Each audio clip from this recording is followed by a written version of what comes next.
Good evening, everyone, and welcome to Primetime Crime Live. I'm one of your co-hosts. I'm Lauren Conlon, and this is my smart and brilliant co-host, Jarrett Ferrantino. Thank you. So you're one of the co-hosts. I'm the only other host, Jarrett Ferrantino, and as always with me is the smart and brilliant Lauren Conlon. Great to see you, Lauren. Thank you. It's great to see you. So I just want to give a little bit of a background. If you're joining us for the first time, we're going to start this show with the case of missing mom of four out of Redding, California, Nikki Cheng Saelee McCain. So Nikki has been missing. She was last seen on May 18th. Her sisters were the last ones who got a text from her. Her car was found on May 25th. And most people are aware, but again, if you are just joining us, Nikki was in the middle of a domestic violence issue with her husband that was going to a jury trial. He was supposed to be tried in July, and then Nikki went missing. And on July 5th, the Shasta County DA, Stephanie Bridget, had to drop these charges due to the fact that she essentially thought that she could not win this case without Nikki, the only witness, I guess. And Nikki also deserves to absolutely face her abuser. And something odd that happened a few days prior to that, on July 3rd, a fire was set accidentally through a catalytic converter at the McCain property. And Tyler was there. It spread over 98 acres. He just received a citation. And that was that. We know that cars were burned. As far as I am aware, it was reported that his house or their house was fine.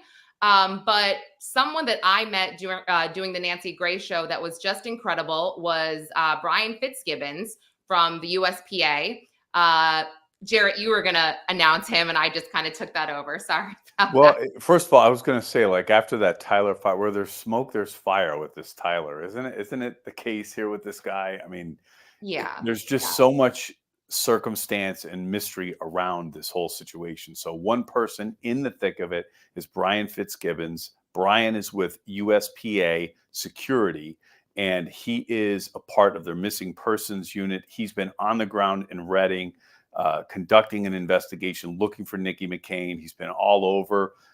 He's been on Nancy Grace with Lauren, and he's joined us last week, and he's joining us tonight for an update on the case. Yes. So I'm going to bring him in, and we're going to chat with Brian for a minute, and then feel free to ask questions. I'll try to get to the questions when Brian finishes his thought. So I won't do what I always do during these lives and pin up questions and everything. I know that really messes people up.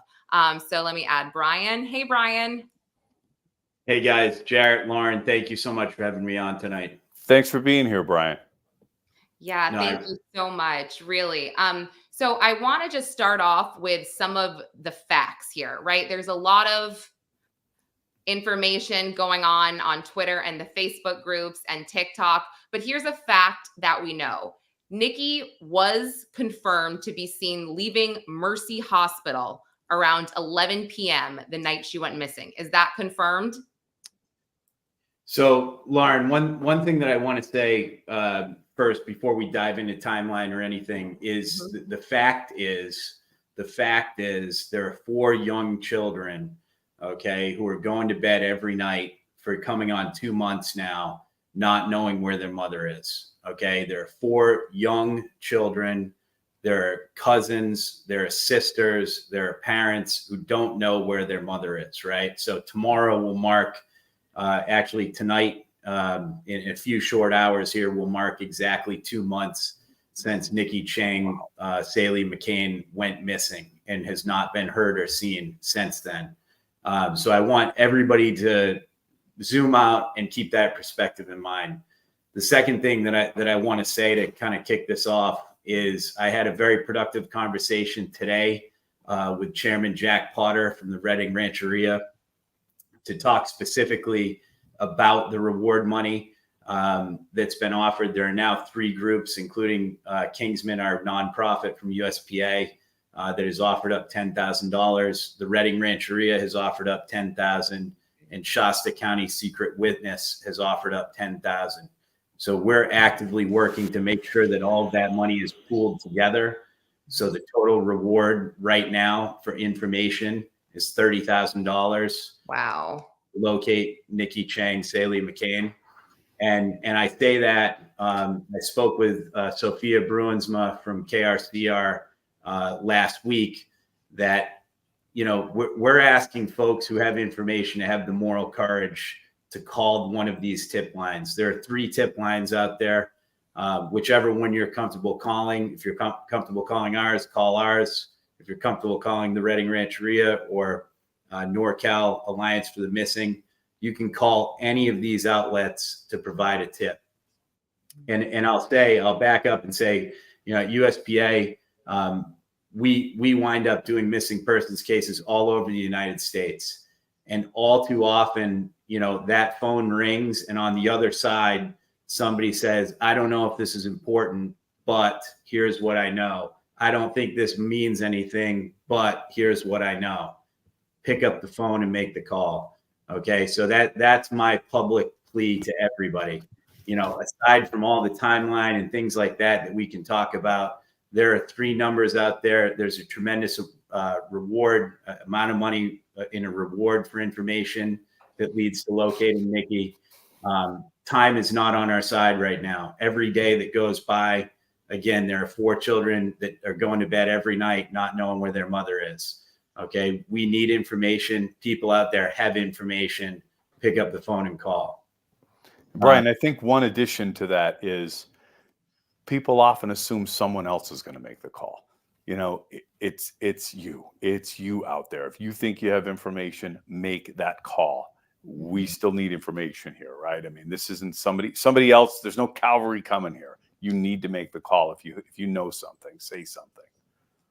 Absolutely. Yeah, one of the numbers is on the banner below. That's the Major Crimes Unit at Shasta County. I can put the other phone numbers in the episode notes, no problem. But that's incredible. And you're just doing incredible work, Bryan. And you're so right. I mean, I think that I get very attached to cases like this, especially when there's children involved. And Nikki's sister posted on her Instagram, I'm gonna cry. I'm the worst. These letters that the kids wrote to their mom, and that messed me up. That really messed me up. So yeah, somebody out there knows something, and the person that knows something or the people, I guarantee they're following these groups. They're possibly watching this live right now. So do the right thing. Seriously, do the right thing. Now, there is a question, and it's very broad. I'm going to pin it really quick, Bryan, and we can go back to timelines, and we can go back to any order you want. But Kenneth just wants to know: are you making any headway in the investigation? Yeah, I mean that's a good question. There's information that can and can't be shared, right? What I can say is that our tip line has been pretty active. A number of people have called with information, small or otherwise, right? And I think it's important to say, these things take time, all right? We don't know where Nikki is right now. Everything has to be methodical, okay? That's not only on our part in managing the inflow of tips and open source information that's shared in these Facebook groups or shared otherwise through back channels, through a friend of a friend that gets back to us. Managing that data is one piece that we do. There's a whole other side of this that's happening on law enforcement's perspective that they're not going to provide an update every day. They're not going to provide the public with a blow-by-blow on every decision they make or every new piece of information they find. As far as I know, they haven't provided any updates, unless I missed one. No, that's correct. And I wouldn't expect them to at this point. I would say it's, again, this is a very emotionally charged case, right? We have a loved member of the community, mother of 4 children, who's been missing now for 2 months. All right. Everybody wants answers. All right.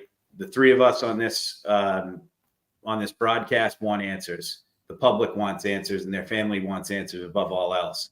But what I can tell you is if you're expecting a briefing on a daily basis of what's happening with this investigation, as a member of the public, it's not going to happen, right? And Right. we don't want that to happen. Right. I'm going to pin one question because I think it needs to be clear that you are in communication with the Shasta County Sheriff's Office, but they're not really telling you information either. Is that correct? Or for the most part? Right. Of course, yeah. No, it's a one-way flow of information from us to them. Okay. Right. That's how that works in any of these cases. That's not unique to Nikki's case. Okay. That's anytime we work hand in hand with law enforcement to manage passing along information that's pertinent to their investigation, they're not going to provide us with an update on what they do to follow up on that. Of course. And so, I think we could all appreciate why that is too, Brian. I mean, knowledge is power. It's a criminal investigation. There were these pending criminal charges.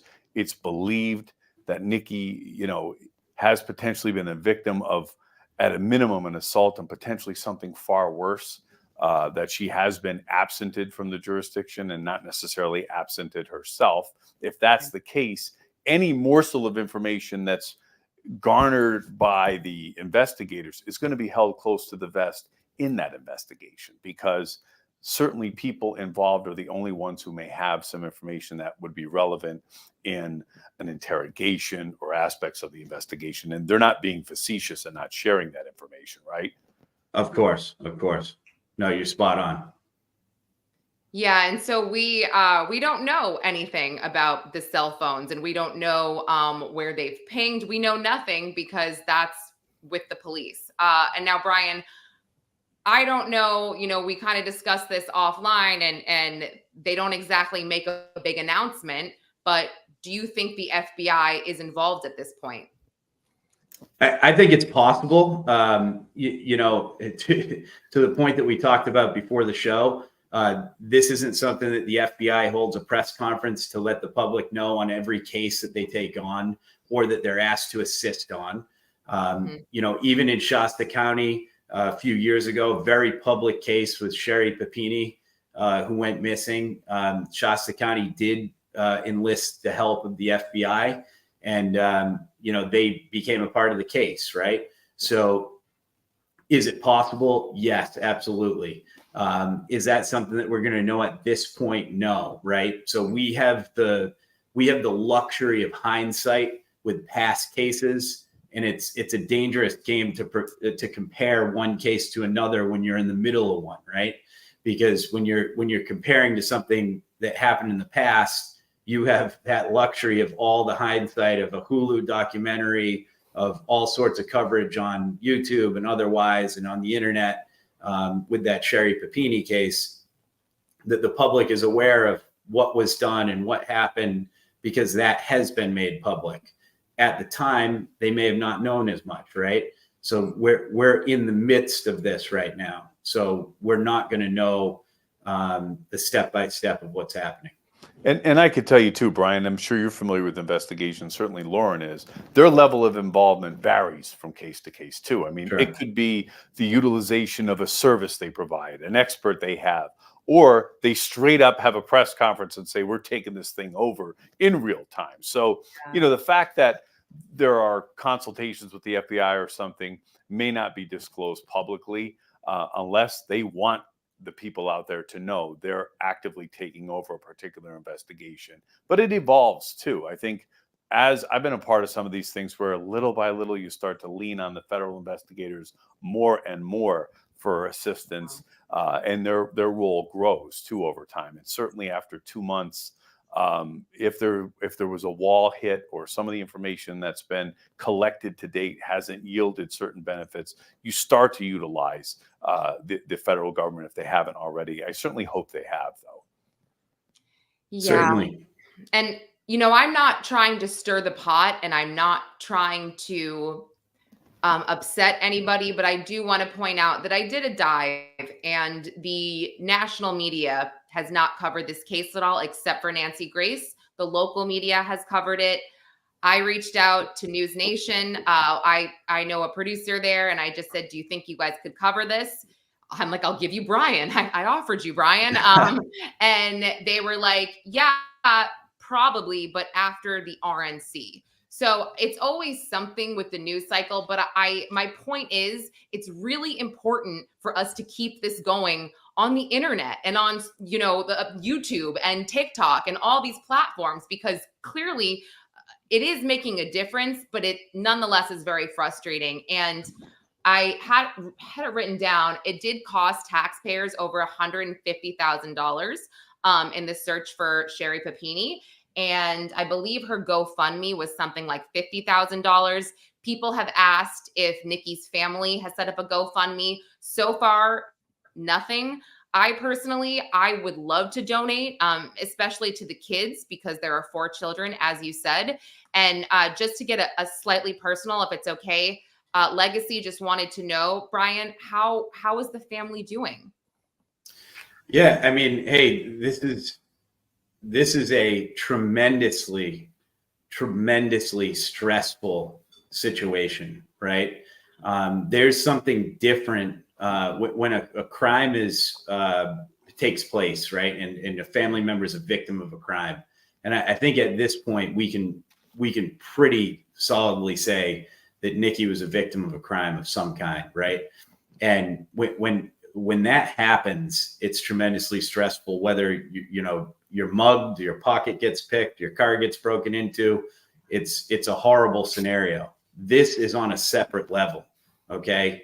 When you don't know, when you don't have answers of where somebody you love is, when they're missing, that is on a separate level that is indescribable. So torment is the word. It is absolutely tormenting. Yes.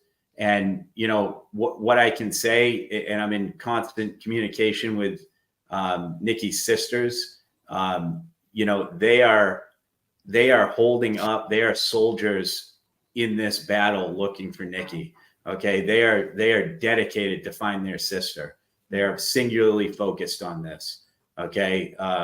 So I don't want to speak to how they're holding up emotionally. I can't imagine the torment that they're facing, but they are absolutely soldiers looking for their sister. Thank you for sharing that. I try not to bother them too much, but I 100% agree with you. They're incredible. And if we could possibly just go a little bit into, I know somebody on the last chat and also in the Facebook group, they brought up Public Law 280. And so I thought it was important that we kind of clarify this here about this public law and what actually can happen and is it happening, and just sort of the difference between a huge search being able to take place versus just law enforcement. So I don't know, Jarrett, Bryan, who wants to start with that, but sure. Because it's a legal question, Bryan, if you don't mind, I'll try to go first. Right, that's kind of my role here. Well, at least we pretend that's my role, right, Lauren? But PL 280, we had talked about, and every time you talk, jurisdiction is a tremendous challenge sometimes in multi-jurisdictional type of investigations, be it state to state, federal government to state to local jurisdiction, particularly when you're dealing with Indian lands. Since the reservation lands had been set up, there was always difficulty on Indian lands where what was the role of an investigative criminal agency? What police force, what jurisdiction would hold up? Who has the right to search Indian land? Who has the right to enforce laws on Indian land? Who has the right to protect the residents on Indian land? And 50 plus years ago, the federal government had stepped in and said, basically, criminal jurisdiction and some civil kicks back to the local jurisdiction. So the police and their ability to access reservation lands is really no different than it is on regular properties within their jurisdiction. Let's say you have a typical state resident, okay, in California, and then they have property that's into a reservation or Indian land. There is no light between them. as far as the eyes of criminal jurisdiction because of PL 280. That federal law kicks that jurisdiction back. So there were a lot of questions about, is there difficulty? Is the reservation refusing to allow a search to occur? Are they refusing to let certain people come onto the property? Now, whether or not they're letting private citizens come onto the property and search is a different question as to whether or not, if probable cause is established through a search warrant, they could get on. So the long and the short of it is, there is no real difference from an investigative agency standpoint. And that's an important distinction and something that needed to be clarified. Absolutely. And that was something, Jarrett, you hit the nail on the head. That was something, there was a lot of misinformation out there, which I know was causing a lot of stress with members of the tribe. It is important to clarify, the right and left lateral limits here. Law enforcement is able to get a search warrant and search the tribal lands on the rancheria. Okay, that's the bottom line. Okay, so as the public, it's important for us to feel secure in that if they have the reason to search with the good evidence to do so, they will. Right. And I understand how frustrating that must be for Nikki's family. I know that if it was my family, I would want to just go apeshit on that land and do whatever that I felt that I could do. So I feel the frustration there, but it's wonderful to know that they are able to search, and hopefully they have, and hopefully it's been thorough. And yeah, absolutely. One thing I wanted to say, Brian and Lauren, I don't mean to oversimplify it either. Like, we have Mohegan Sun has casinos here where I'm at in Pennsylvania, and there are jurisdictional issues on the floor of the casino versus the parking lot. Who's in charge? That doesn't mean it's crystal clear, other than to say cops can get in there if they have enough sufficient probable cause. Where it gets a little murky is, what people can get onto that property to search on their own. And, there's people that we're talking pretty significant size properties in some of these reservations as well. I mean, it's not just a couple of yards. It's not just a couple of acres. Now, the rancheria we're talking about isn't terribly large, right, Brian? How big is the property we're talking about? No, it's 31 acres. This is not a huge area of land. This is also, it's important to understand, there's a big active casino and hotel, right on the property. So, I mean, there's a lot of traffic in and out of there on a daily basis. So, and it's covered by security cameras. So, again, we want to take a step back. This hopefully cools the temperature down of the three of us talking about this, to say access hasn't been denied to the Shasta County Sheriff's Office. They have the authority and ability to search, should they deem it fit, right? And, taking a step back there to say, hey, these lands are able to be searched. That is a fact.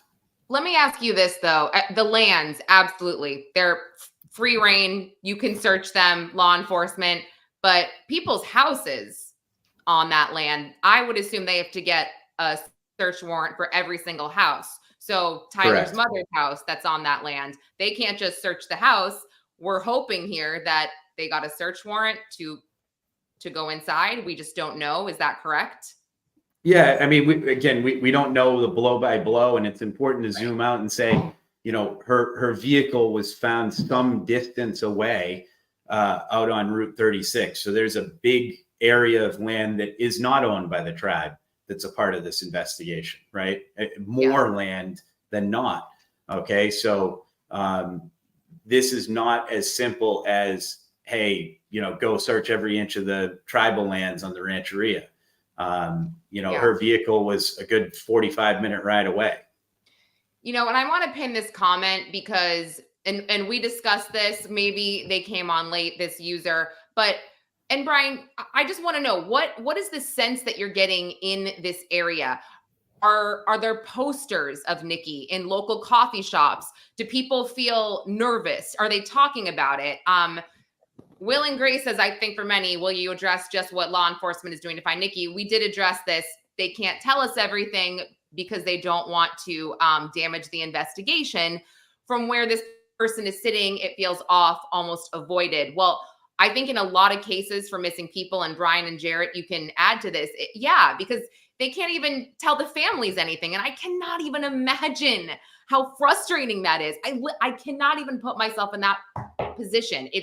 It's awful, and I would go insane. And so yeah, when they're quiet, not making any statements. I know in the case of Sebastian Rogers, I was sitting here like, what's going on? Tell us something. Well, they can't. And yeah, guys, add to that. But I totally get it. And well, I mean, Lauren, you and I have talked about what happened. Sometimes the wrong information gets out. Look at what happened in the Brittany Drexel case, which I was involved in. We talked about it. There was a great deal of misinformation out there, what happened, leading investigators and the public to a whole list of suspects that had nothing to do with her disappearance. So look, they have no obligation to, we all respect the work of web sleuthers. We engage in that work, but the authorities have no obligation to the work you're doing, and they have to hold their cards close to the vest. Now, we could assume, and hopefully assume properly, they're getting cell phone data. They're collecting the video evidence from the Wind River Casino. They're collecting and canvassing any video evidence they can find from where the car was found. All of those things we all hope and pray are happening, and they're able to get some information from those things. But the reality is, as these cases are built, you do not get a day-to-day update unless there's a very calculated reason why certain information becomes public. Either they're enticing someone to come forward or someone to act as information is leaked too, because it's a chess match with whoever is responsible for Nikki being missing. And to add to that, Jarrett, it's an important note to make, right? There are a lot of web sleuthers. There's a lot going on in these Facebook channels with information being shared. It's important for the public to take some of these comments or a lot of them with a big grain of salt, right? It's also very important, and I hope everybody who's listening to this really feels what I'm saying here, that members of the public don't conduct their own searches on particularly on private properties, right? That they don't conduct their own investigations. What's on the line here is that you could get in the way of the actual investigation, right? That you could actually disrupt a case that's being built or a search that's going on by the Shasta County Sheriff's Office. Okay, so that is an important note for the public to know. Hey, it's okay to web sleuth. It's okay to share these thoughts online. It's great. Use the tip line if you know something as fact, but please be very judicious with and don't go out on private land searching. And can you speak to, and anyone else in the chat, just what the temperature is locally? I mean, I know that some people are talking about it, but again, I'm just curious about the posters, and I know that local news is covering it, but why does it feel so off to certain people that are local? Yeah, there are posters everywhere, all around town, taped up on mailboxes, even out in the county. You'll see posters around. It is covered very well and thoroughly by Sophia Bruinsma from KRCR, is all over this. So I understand the perception. I understand the frustration leading to that feeling that it's off. But I think we're in the fog of this right now. We're in the middle. So it's going to feel that way. And do you know the answer to this? I don't know the answer to that. And that was, can law enforcement provide what Nikki was last wearing? Okay. Is there, yeah, Legacy just asked that as well. You're right. Normally it is disclosed. That is interesting. I don't know why that's not disclosed. Yeah, I don't know the answer to that. And I don't want to stir the pot, but we did speak on this a bit last time that Nikki and Tyler were trying to work it out somehow. They had some kind of communication from December until she went missing. Is he part of the search, Tyler McCain? Have you seen him while you're in town? Have you seen him in distress, or like I said, searching, or with Nikki's family, or just being helpful at all? These are his children. This is the mother of his children. Yeah, so I think we all saw the video of Tyler going into the Shasta County Courthouse, which is tremendously concerning, right? I can tell you that his behavior jumps off the page to everybody who's following this case. It certainly wasn't consistent with someone whose wife and mother of his 4 children is missing, and he has no answers. It didn't seem, certainly not in my experience, did his behavior appear consistent with that. No, absolutely. And nor does some of his family members. Tyler's grandmother, Nikki's grandmother-in-law, is posting every other missing case on her Facebook publicly, which is, really shocking to see. I'll say that it's absolutely shocking to me. And I know that's been widely commented on. And, again, these are major red flags, with the family's assistance, that is next to zero. And what I will say to answer some of these questions about, was she in touch with Tyler after the alleged domestic violence incident? The statistics on this are widely out there, that the vast majority of these cases are not black and white. Okay, especially when you're dealing with a long-term relationship, 4 children, right? I'm not going to sit here in judgment of anybody, especially a 5-foot, 100-pound woman, all right, who's allegedly suffered this abuse at her husband's hand. Hey, did she communicate with him? Of course, she's the mother of his 4 children, right? So, that's the long and the short of that. Is this is widely, the statistics are widely out there that this happens quite a bit, that, abused victims of domestic violence will, try to reignite things or try to fix things. Yeah, of course. And I just want to also kind of discuss your job is not just to be on the ground searching, you're literally investigating. But when it comes to the search, I want to say this gently. Are you treating it as a search and rescue or as a recovery? Yeah, I mean, that's $1 million question, right? This does not look good from our perspective. Okay. I think everybody who's following this case is probably in the same boat, that, especially given the circumstance, history of domestic violence, the fact that she was witness one of one in a criminal case against her husband and disappeared shortly before that case was going to go to trial. This is very dire, this situation. I know. Sorry. I'm horrible, but don't worry. My Botox doesn't let me make horrible faces, so we're good here. But anyway, I just want to thank you, Bryan. And if anybody has any questions they want to put in the chat, do it right now before we let Bryan go back to his life and go back to searching. And Bryan, if you have any questions as things come up, certainly feel free to reach out. I've enjoyed getting to know you, and I'm following this very closely and with great interest. So please feel free. Thank you. And the kids, Taryn, are with Nikki's family and Nikki's sisters. So like I said, I get so angry and so upset.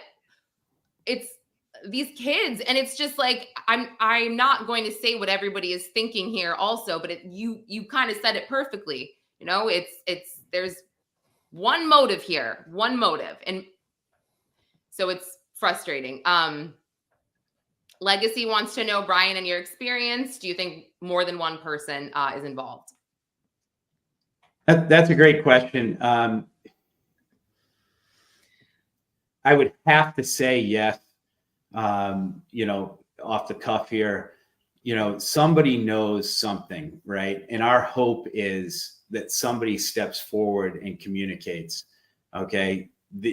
In 2024, there's instant communication happening between parties on the cell phones. All right. There's somebody out there who's associated with some part of this case. All right. After, you know, during or shortly after whatever led to Nikki's disappearance, that knows something. You know, their brother, their friend, their cousin knows what happened, right? And we're asking you to come forward to call the tip line and to help bring closure to this family. Yes, and I will also put Bryan's X handle in the notes, and I'll put the other numbers. As you can see again on the banner, the major crimes unit number for Shasta County is below. Call it. Like Bryan and Jarrett said, don't rely on anyone else. And to Kay and Chloe, we're praying for you. We're praying for Nikki's children. I don't know all of their names, nor would I say them on a public platform. But one last quick question, Bryan, just clarify the location that the vehicle was found. So the vehicle was found out on Route 36 west, about 45 minutes to the west of Reading. Yeah, so it's not the Bowman Road location that we all initially thought. Correct. It's further down. Right. Okay. And then one more, I guess. And this is interesting too. I completely forgot to bring this up. The sheriff's office hasn't done a press release. That's weird, right? Or no? I don't see anything as weird right now. You know, I don't have a tally of every action that Shasta County has taken in previous cases. I can tell you that they're working on this day in and day out. And I wouldn't make any judgments based on a press release or no press release. I know they have to have something to share is the bottom line. You know, they're again, this has nothing to do specifically with Nikki's case, but if law enforcement is going to reach out to the public, this is in order to share a piece of information. I'll use an example. Hey, here's a vehicle. Has anybody seen this vehicle? Here's a video of a man with a blue hat or whatever. Does anybody know how to identify him? So if they don't have something that they're looking for the public's assistance to solve per se, you know, a specific piece of information that they want to share, I wouldn't read into the fact that there wasn't a press release about this. Okay. That makes a lot of sense. I just thought usually they just put something out to make people feel better and say, we're working on this day and night. Like you said, they're working tirelessly on this case. I think people just want to know that and they want to hear it from them. But as we stated, they don't owe us anything. So, Bryan, thank you so much again. We appreciate you so much. No, thank you guys, Jarrett, Nicole, and Lauren. Thank you for having me on.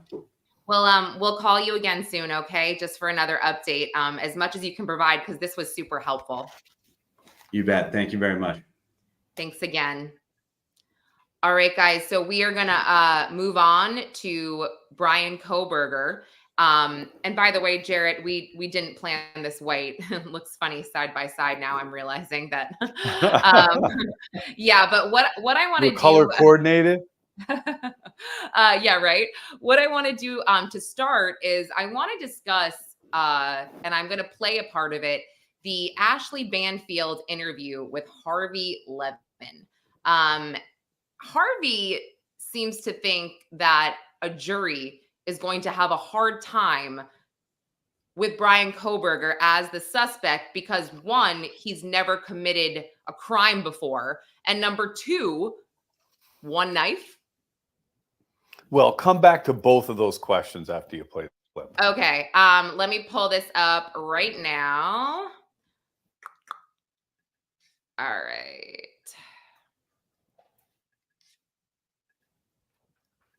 Killed 4 young people with only one knife. And Harvey says a jury might have a problem with that too. Well, look, I mean, there is a lot of evidence here that links Bryan Kohberger to this crime. That said, I just do find it weird. And this is not to say that he did or didn't do it. But actually, somebody who has never committed a murder or, as far as we know, even a violent crime, going to a house that has 3 levels, 6 people inside and a dog, where he would go up to the 3rd floor, kill 2 people, go down to the 2nd floor, kill 2 more, knowing that there are other people in the house. And the only thing he's armed with is a knife, doing that with 6 people, never having committed a crime before, knowing that one of the people in the house is a guy who's much more athletic, bigger than him, who could have heard a scream when he killed the first 2 people, and he could have overpowered him. It's a little weird, don't you think? Well, I was going to say you missed your calling as a defense attorney, but you didn't, because TMZ is really, really popular and successful. So you're doing just fine. But I will say this. I have a theory, Harvey Levin, and that is this. If he's guilty, and I have to preface, if he's guilty of this crime, he showed up thinking there'd be 5 girls.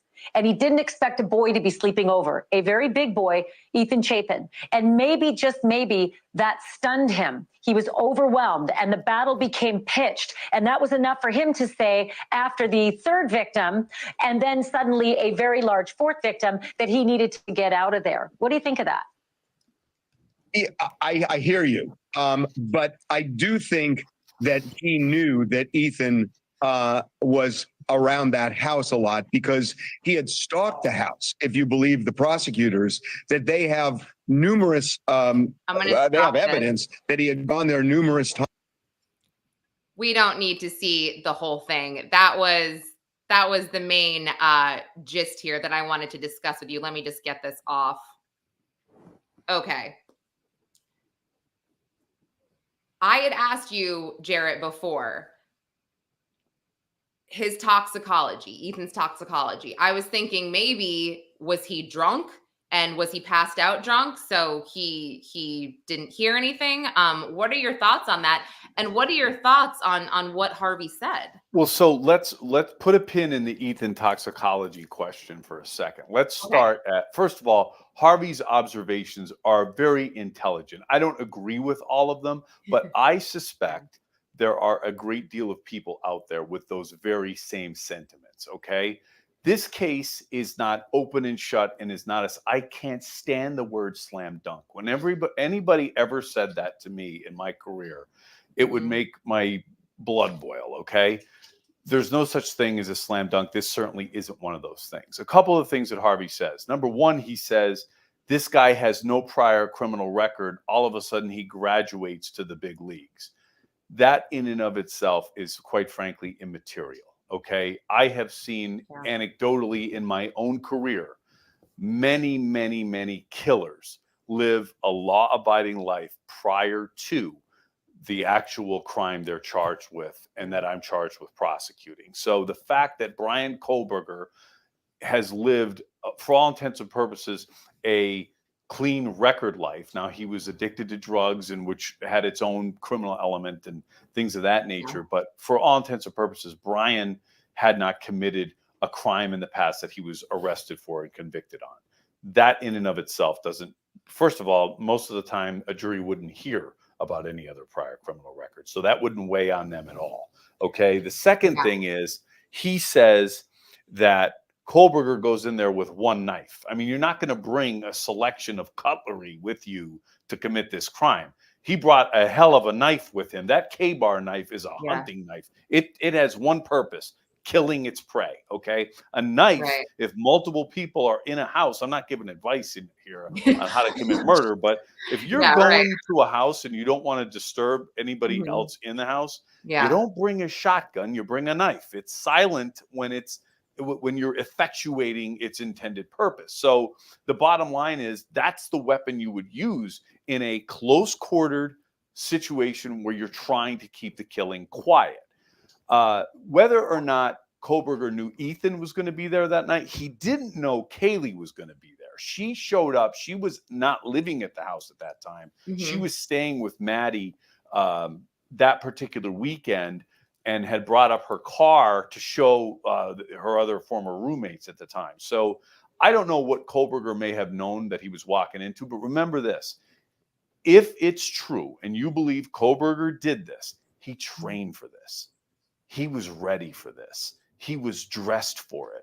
Yeah. These are four young kids in shock after being out all night, partying, tired, okay, living their lives against a man who is strong and ready for this thing. So, and Ethan, so let's talk about Ethan then. Ethan was found in essentially the doorway of the room he was in with Zaina, right?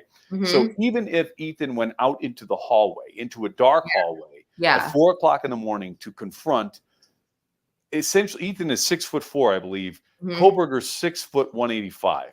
He's in shape. He's ready for this thing. Ethan's throat is slashed. If he cuts Ethan quickly, it's game over.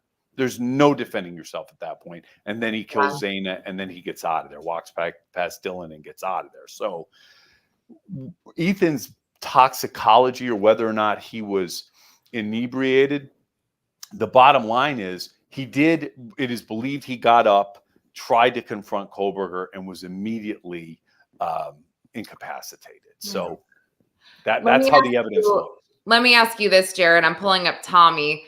This is an interesting one. No, Tommy, you're not weird. And Jarrett, as a prosecutor, and I'm going to piggyback off this, how do you explain that as a prosecutor if you're trying this case? How long it took Dylan to call 911? Is that Tom's question? I couldn't see that question. Oh, sorry. You can't. I'm so sorry. I forgot that you're set up. You can't. Well, if I do see them, my eyes look this way. No, so I'm like sorry. I'm sorry. Why did the survivors wait so long to call 911? That seems like a huge problem. Hey, Tommy, I'm not prosecuting this case. I don't have to answer that $1 million question. But if I had to, first of all, I have seen a lot of it's difficult to apply logic to illogical situations sometimes. I've seen some crazy shit in my career. Right. I saw a 12-year-old little girl whose mother was executed while she stood in between the executioner and her mother, and have the wherewithal in the seconds following it to call 911. So when I saw this, I cried bullshit. Something isn't right here. However, here's how you answer that. Some of the assumption was, oh, she must be involved. She must know the assailant. She must know that. Right. So you tell it like it is. It's in the affidavit. She was shocked. She was in a frozen shock state. She could not call 911 for whatever was going on with her. But by the way, we have her cell phone. She wasn't communicating with anyone else, or she was. Here's where her head was at that time. Here's the impressions. This is what she was experiencing. Also, Dylan will testify. Yeah. She will be there live and testify in front of that jury and tell her story. It's a little different to watch her live, explain what happened, what she saw, what she knew. Okay, I'm sure it's going to be animated. I'm sure it's going to be emotional. Yeah. That jury will feel a little differently than Tommy and I felt, or Lauren and I felt reading it on the page. So there is some, I would say, massaging of this information that you're going to see in front of the jury that may work to build the credibility of Dylan. I don't know why. I wish I knew why. It is certainly not an easy fact in this case. But again, when you have a tough fact, you build the credibility with the facts that support it. Dylan gives very important information in this case. She gives a physical description of the killer. And damn, it matches Bryan Kohberger pretty good. And that's another part of her testimony that we have to highlight. And it's supported by the timing. It's supported by the physical evidence and things of that nature. So you just got to build around what you have. And you play the hand you're dealt, unfortunately. And, I'm finding this American Princess, her comment, I'm finding this in a lot of cases, and it's driving me crazy lately. The crime scene was unsecured for almost 8 hours, essentially. I mean, how does this happen? It blows my mind. It's takes me back to 34 Fairview, Karen Reed. It takes me to the Grant Solomon case out of Tennessee. I'm just like, why does this happen? When you say the crime scene was unsecured, American Princess, is that my daughter asking that question?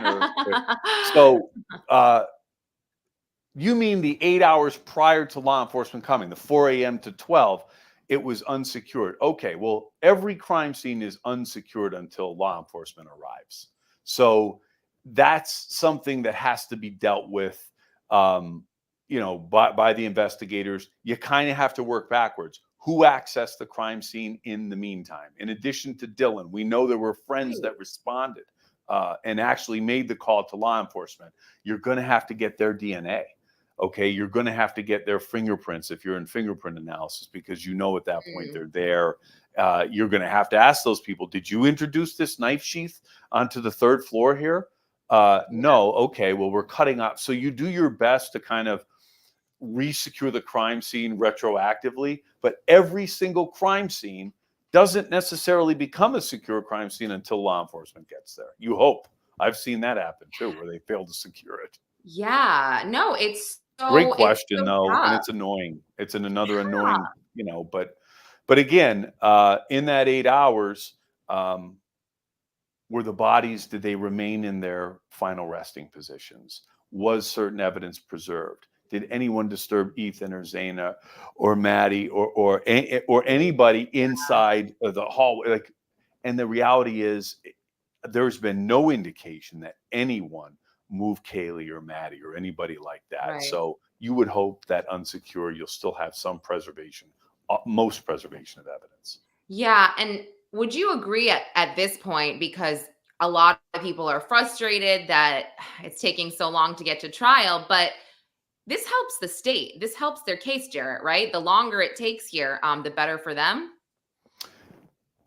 Yes and no. I think that delay is never great for the state because memories fade. You could have a witness die, something along those lines. But it's good for the state, and you and I have talked about this, in that this delay is because certain information is being gathered and provided to defense over time. And the defense is basically saying, we don't have everything yet. We don't have everything we've requested of the labs. We don't have all the cell information from the FBI. And if the state doesn't provide that information to the defense prior to trial with enough time to test that evidence, you're going to be doing the case again. Look at Alec Baldwin. Look what happened. The state didn't provide those dummy rounds or live rounds that were found in the set of Rust. The entire case ended up on its ass. Okay. Yeah. We as prosecutors juggle grenades with the evidence and the obligations we have. If we don't do our job to protect a defendant, yes, I said that, I didn't misspeak, to protect the defendant, the integrity of your conviction will not stand the rigors of appeal. It's that simple. So it sucks that it takes this long. I've been there. It's horrible and it's tough for the families, but the prosecution is essentially agreeing with the defense here. There's not a lot of fighting about what they have and don't have. And they're saying, when we get it, we'll give it to you. Because there's not an accusation, although the last hearing there was a little bit of that the prosecution's withholding something. It's, we don't have all of it yet. And you may be sitting out there saying, how could they not have it all yet? It takes time. What could I tell you? Yeah. And, not to digress too much, but I think we've seen some not great things with prosecutors, obviously with Carrie Morrissey. I mean, that is just scary, Jarrett. Like, it's so scary to think that happens. And then you and I, on an earlier episode, we spoke of Erica Lawson. She's a mom in Kentucky who is possibly facing the death penalty for the death of her 17-month-old daughter, her involvement in this death. But essentially, it was speculated that this poor baby girl was sexually abused, and the prosecutor pushed for the death penalty, pretty much got it on the table, and it was asked, do you have DNA samples from the baby? And she had, they had tested for male DNA. She had these samples, got the death penalty approved, essentially. And then when she was asked, like, I think 3 or 4 times, she said, oh yeah, here's the report. No male DNA was found. She and posted about it on Facebook prior to that. Wait, say that again, because I talked over you. Posted about it on Facebook. What's going on with prosecutors? Why are they doing this? It's really scary to me.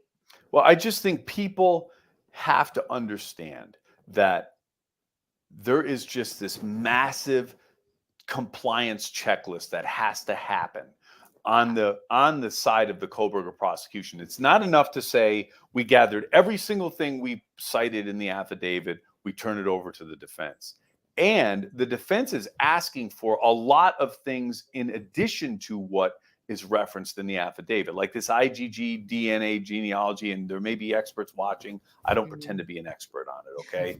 But the process that was employed in analyzing that DNA is an emerging new science. Not to say it's not great, not to say it hasn't led to both the conviction and releasing of inmates or defendants in the past. Yep. But it takes a case of this magnitude to really test that science. And how it's clear Kohberger's team is doing it is they're challenging the history of a lab, the incidence of mismatches and things of that nature. When that request is made, that request is then passed on to the lab. The information is then sent to the district attorney, reviewed, and then turned over to the defense. It takes a long, that's a 4 or 5 month process right there. It takes me a long time to describe that process. I mean, it's a lot.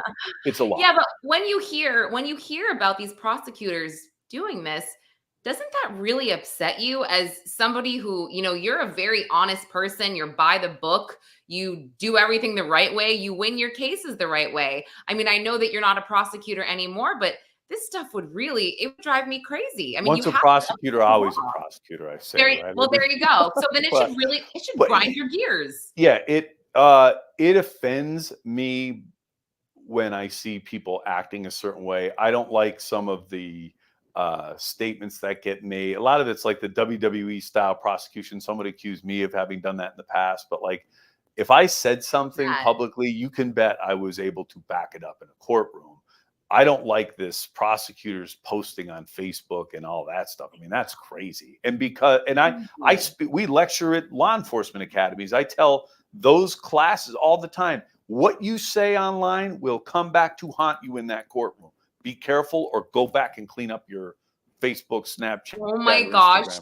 2005, Lauren Chakra at the time is horrifying. I want to go delete my Facebook because I'm just like so ashamed. It's almost like they were away messages or something where I'm like going to get drunk with my girls who's shit-faced. It's horrible. Right. I don't even want to think about it. So you're right. Let that be a lesson. And Tommy, just to get back to Kohberger's attorney is all in. She seems like one of the better public defenders I've seen. Before Jarrett comments, I'm just going to say this. Yeah, she's got to be. She's all over national TV 24/7. So I hope so. Yeah, so she's no joke. And the fact of the matter is, and Lauren, you and I have talked about it, in order to defend a death penalty case, you got to know your stuff. And if a public defender, and public defenders get a bad rap, let me just do this for 10 seconds or 20 seconds. Some of the finest lawyers I've had the opportunity of battling in a courtroom have been public defenders who equal in professionalism, passion, and knowledge of any lawyer I've seen. And I know that meme with the guy with the pants. If your lawyer shows up with these pants and these shoes, you're going to jail. That's true. Oh, but that's funny. The other thing is this, like with the Kohberger thing, everybody asks me, do you think that guy's getting set up? I get that a lot. This is weird. And like what Harvey Levin said, it's weird. Multiple murder, folks, is weird. And people that commit them, also weird. Kohberger, weird. Okay? Yeah. He's a strange guy.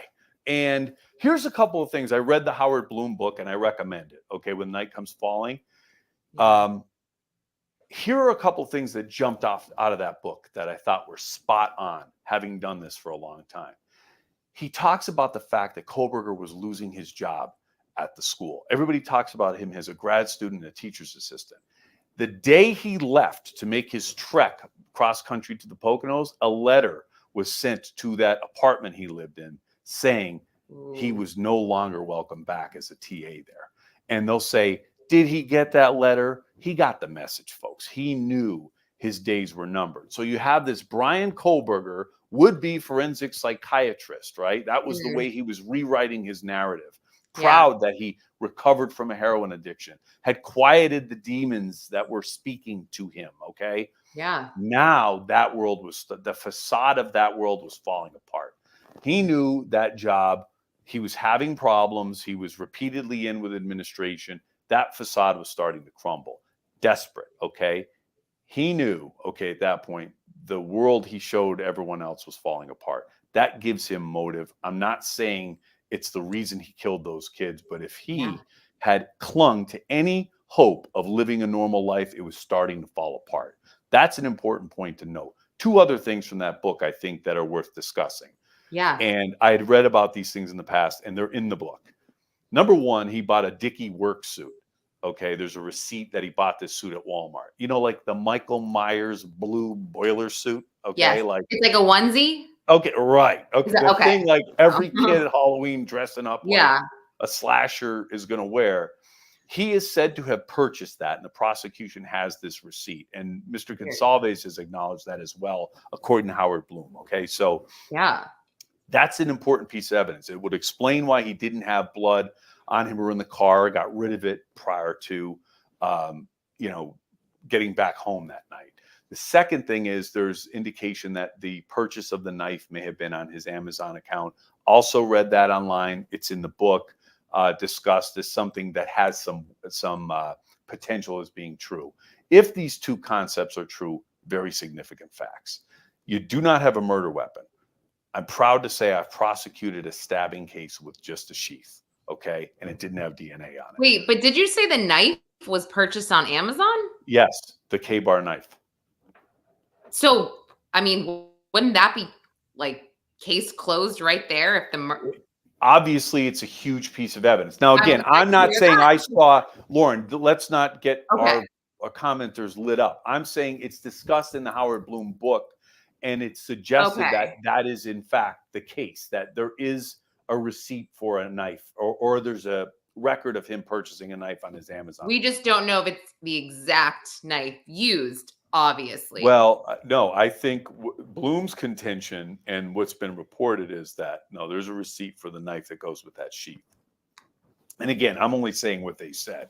I haven't seen it. But here's the thing. Know that. A lot of people say to me they don't have a murder weapon here. Yeah, I get it. But I'm saying I've had a case where we found a knife sheath. The killer got rid of the knife, and it was a Rambo style knife, which is how I referred to it. Yeah. And we were able to convict. I mean, it was clear this person was in possession of the sheath or found amongst his personal effects. That was enough for a jury's going to be like, yeah, we got the sheath. We get the picture of the knife that goes in the sheath. So I don't think that's as insurmountable as people think.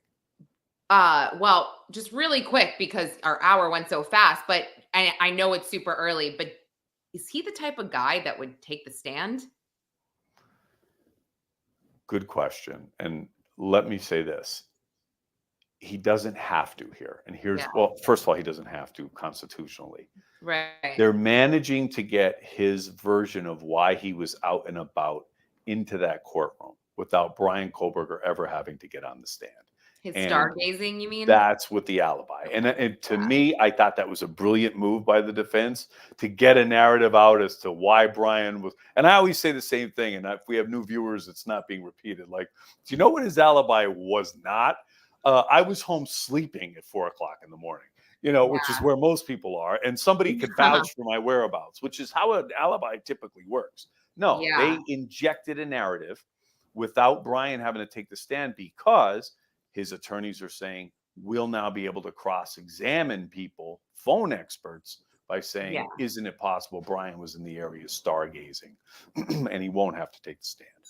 Yeah. And I always say this, and I think you answered me and you were so funny about it, because I was like, who the hell turns their phone off? Like, why don't you just put it on airplane mode? And you're like, well, if you're murdering people, then you probably turn your phone off. Right. So, or we were joking about it. Like, that probably. Well, and I think that, it's just like, I happen to turn my phone off. Whoops, when these 4 people are butchered. Like, that's pretty significant. The other thing is, one thing I disagreed on with Howard Bloom in his book, I thought the book was great, and anybody who's into the case should read it.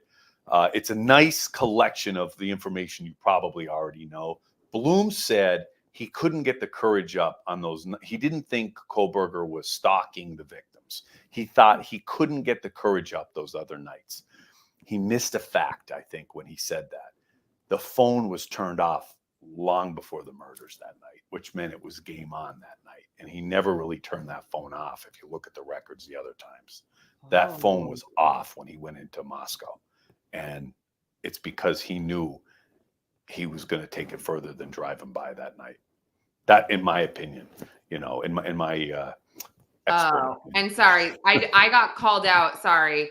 They never said his phone was off. They said it wasn't reporting to the tower. Sorry. I thought that his phone was off. My bad. No. Matt, technically that's right. However, the conclusion the argument that's drawn from that is it's consistent with if it had been turned off. Good point. But the prosecution's position is going to be through argument and through expert testimony that if it was turned off, it would not have been communicating with the towers. And I did an interview with James Samuel, which is on our page, about 2 months ago. And James does a really good job of breaking that down. Great point, though, Matt. I mean, we got to be, look, I don't want to be misrepresenting anything here. I don't have an agenda to convict Bryan Kohberger with shit I'm making up. I could probably make the case against Bryan with the evidence that's pretty concrete in my mind, without having everything yet. And I don't want to draw unfair inferences, but that's a great point.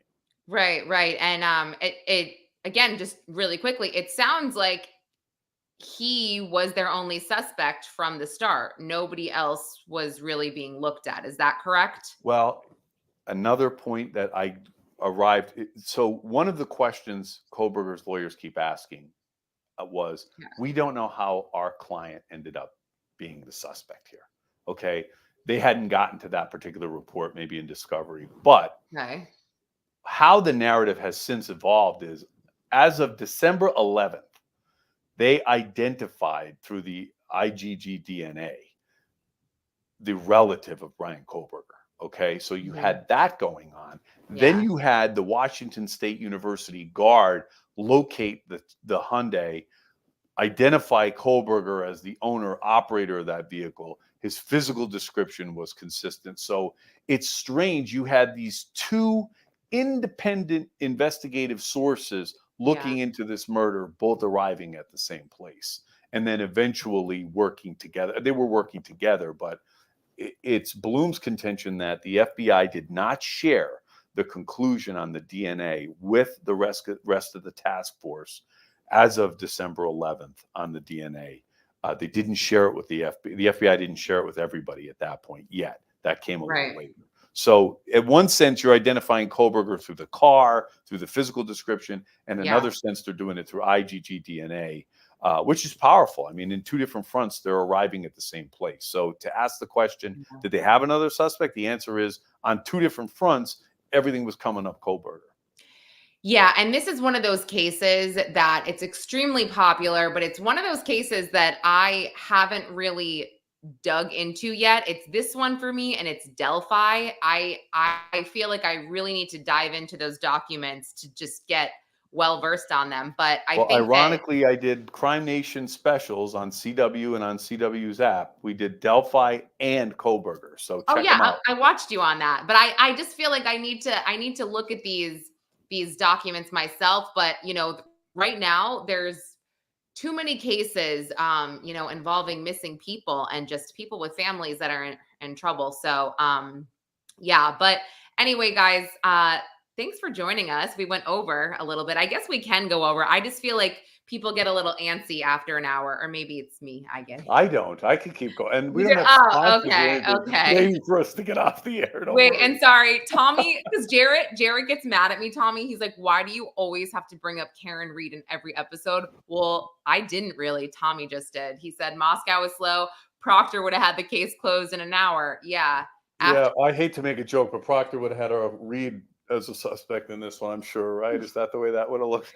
No, I mean, he would have been calling people whack jobs to his high school buddies. So, oh my gosh, American Princess, well, get started because it's still going on. You have time. It's still going on. Or don't and save yourself a lot of headaches because that's a tough one. But guys, thank you so much. We're moving this to live every Wednesday night at 8 p.m. Eastern.